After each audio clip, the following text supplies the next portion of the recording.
process approach is a method of thinking applied to understand and plan the sequence and interactions of the processes in the system. Saying that again, it's a method to plan the processes and the interaction of these processes as part of the management system. A method of thinking and planning makes it one of the reasons it is difficult for many to understand. We apply this method of thinking and planning to our processes to see how they interact with each other.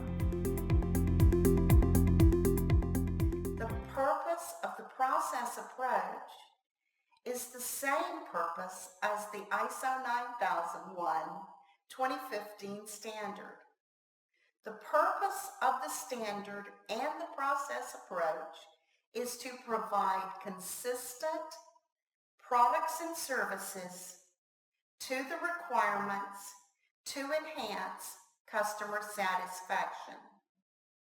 The process approach is the most effective, efficient method to meet this purpose. The management system is made up of processes, so we must understand how these processes work and how they interact with each other so that we can understand how the processes make the system more efficient and effective. So the purpose of the process approach is the same thing as the purpose of the standard.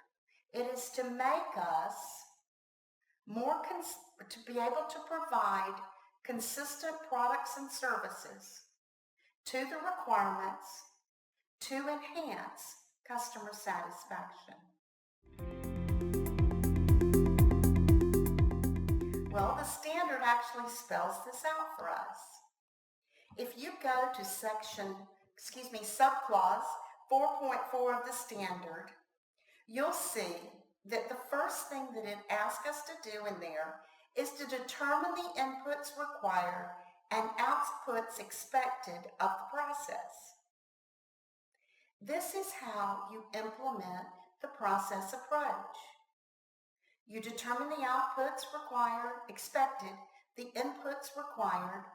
You determine the sequence and interaction. You determine and apply criteria and methods to ensure effective operation and control of the process. You determine the resources and ensure their availability. You assign the responsibilities and authorities for the processes. You address risk and opportunities. You evaluate the processes and implement changes to improve. So the process approach has been hidden in front of our face the whole time. It is spelled out in subclause 4.4. So the process approach is a method. It's a way of thinking, and its purpose is the same as the standards. The methods to implement are spelled out in the standard in subclause 4.4. Thank you for letting me be part of this opportunity to help you learn and grow.